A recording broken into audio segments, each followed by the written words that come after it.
السلام علیکم ناظرین، آپ کو یہ تو معلوم ہی ہوگا کہ میرے چینل پر مرزا غالب کی جو تشریح ہے وہ پوری تفصیل کے ساتھ پیش کی جاتی ہے، لیکن آپ کو یہ بھی معلوم ہونا چاہیے کہ میرے چینل پر زبان و بیان کے حوالے سے بڑی بڑی قیمتی چیزیں، بڑے بڑے نوادرات جو ہیں وہ پیش کیے جاتے ہیں۔ چنانچہ انہی نوادرات میں سے میں آج ایک قیمتی چیز لے کر حاضر ہو رہا ہوں، اور وہ چیز کیا ہے؟ وہ یہ ہے کہ ہا جو ہے، جس کو ہے بھی کہتے ہیں اور ہا بھی کہتے ہیں، اس کی کون کون سی اقسام ہیں اور اس کی پہچان کیا ہے؟ نیز ان کو اگر ہم ایک سے دوسری جگہ استعمال کریں، ان میں آپس میں خلط کریں تو کون سے مسائل جو ہیں وہ جنم لیتے ہیں۔ تو سب سے پہلے سمجھیے گا کہ ہے کی جو ہے وہ مشہور دو قسمیں ہیں، ایک ہائے ملفوظی اور ایک ہائے مختفی۔ ہائے مختفی بھی اس کو کہہ سکتے ہیں اور اس کو ہائے غیر ملفوظی بھی کہہ سکتے ہیں، اور تیسری بھی ایک قسم ہوتی ہے جس کو ہائے مخلوط کہتے ہیں۔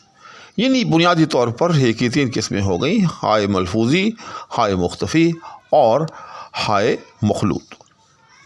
تو سب سے پہلے ہم ہائے ملفوظی جو ہے اس کو دیکھ لیتے ہیں۔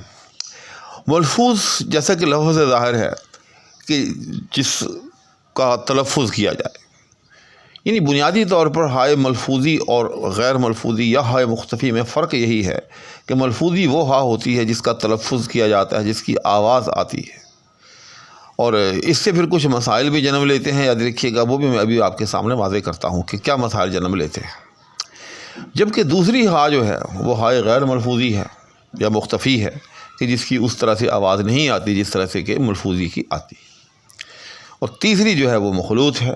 مخلوط کی یوں سمجھے کہ آواز ایک گنا ہوتی ہی نہیں ہے، بس اس کو اس میں تھوڑا سا اشاراتاً یوں سمجھے کہ لفظ ایک ہی ہوتا ہے، لیکن ہا جو ہے اس کے ساتھ مخلوط ہو کر اس کی آواز میں ہلکی سی چینج جو ہے وہ واقع کر دیتی ہے۔ تو آئیں پہلے ہم ہائے ملفوظی کو سمجھتے ہیں۔ ہائے ملفوظی جیسا کہ اپنے نام سے ظاہر ہے وہ ہے جس کا تلفظ کیا جائے۔ اب کیسے پتہ چلے گا کہ یہاں کون سی ہا جو ہے وہ ملفوظی ہے اور کون سی ہا جو ہے وہ مختفی ہے؟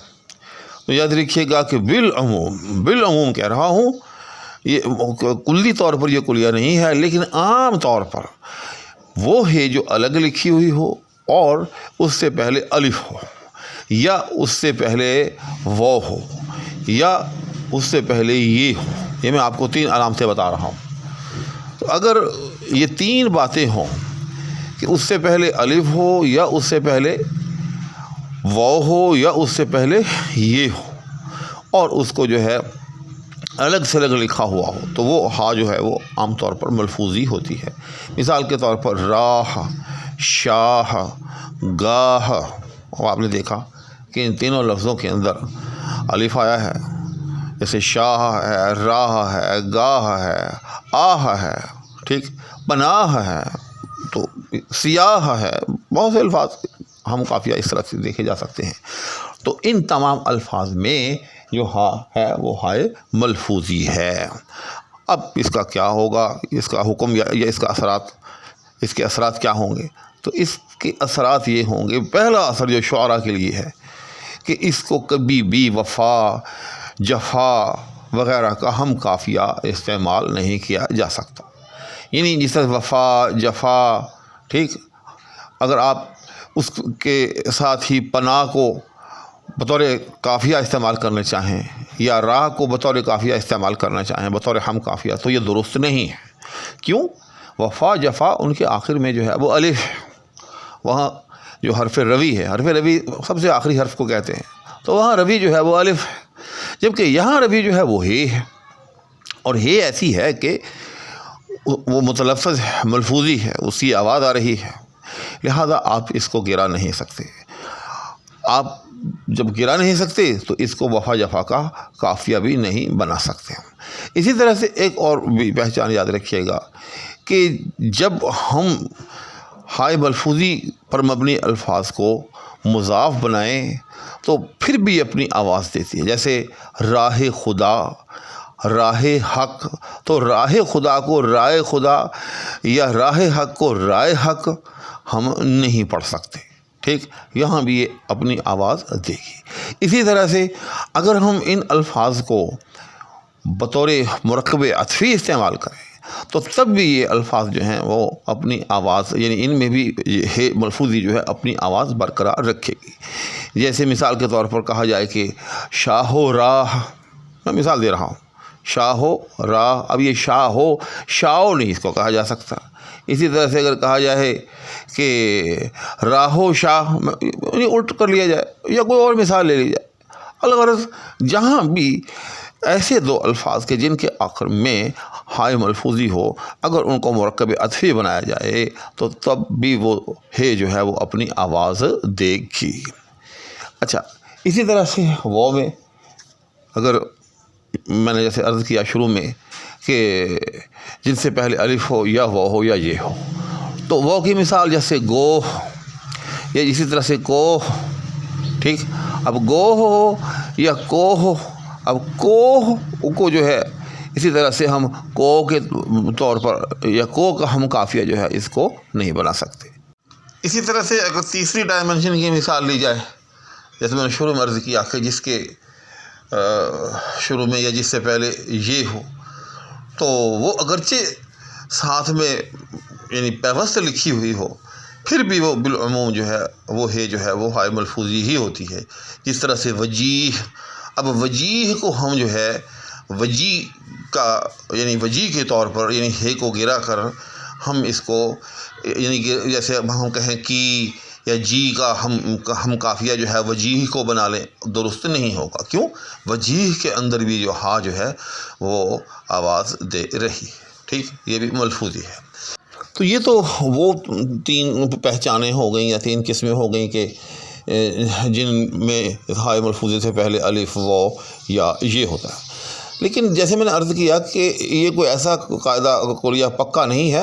بعض اوقات یہ ہوتا ہے کہ ان سے پہلے یہ تو ان حروف نہیں بھی ہوتے، پھر بھی وہ ہائے ملفوظی ہوتی ہے. مثال کے طور پر جیسے اب 11 12 13. اب 11 12 13 یا 16، ٹھیک.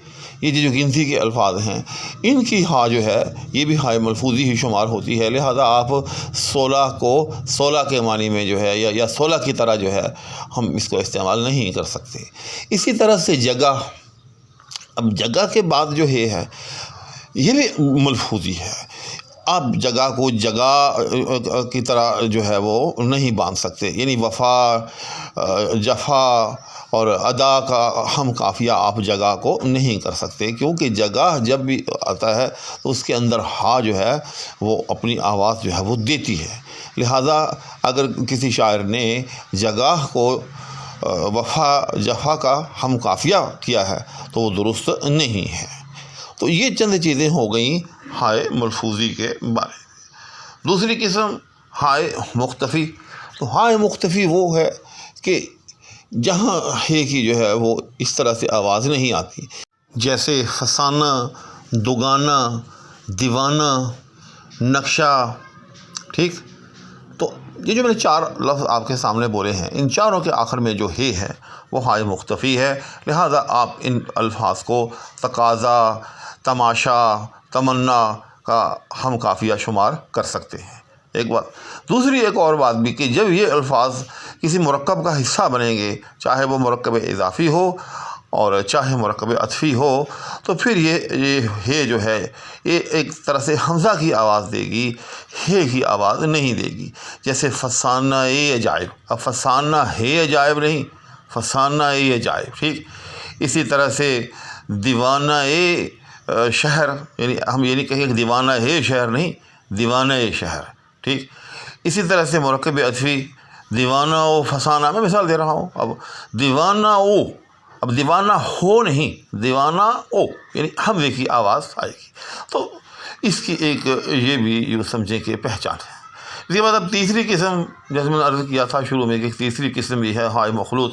تو ہائے مخلوط عام طور پر جس طرح سے بھینس، بوجھل، ٹھیک. اب جیم کے ساتھ اگر یہ آ جائے جو کہ 2 چشمی ہوتی ہے تو ہم اس کو بوجھل پڑھیں گے، اور اگر یہ نہ ہو تو پھر ہم بوجھل پڑھیں گے، ٹھیک.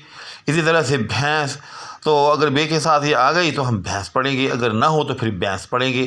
تو یہ تھوڑی سی یوں سمجھیں کہ اس حرف کی آواز جو ہے اس کو بھاری کر دیتی ہے. جس طرح سے تھال، ٹھیک، تے کے ساتھ.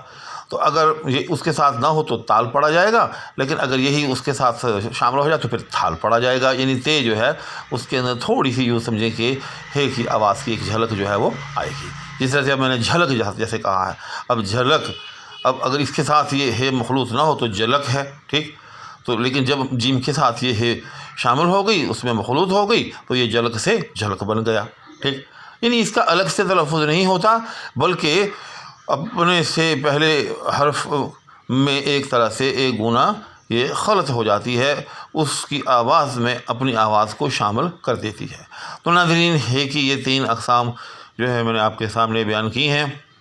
امید ہے کہ اس ویڈیو کو سننے کے بعد اب کسی قسم کا آپ کو ابہام نہیں رہا ہوگا۔ یہ بڑی قیمتی ویڈیو ہے، میں چاہوں گا کہ جن احباب نے اس ویڈیو کو آخر تک سنا ہے وہ اس کو ضرور آگے سے آگے جو ہے وہ احباب کے ساتھ شیئر کر دیں، خاص طور پر وہ احباب جو شعر و ادب کے ساتھ وابستہ ہیں، تاکہ ان کو قوافی کے اندر جو ہے وہ غلطی نہ لگے۔ اسی کے ساتھ دعاؤں کی درخواست کے ہمراہ اب آپ سے اجازت چاہوں گا۔ اللہ حافظ۔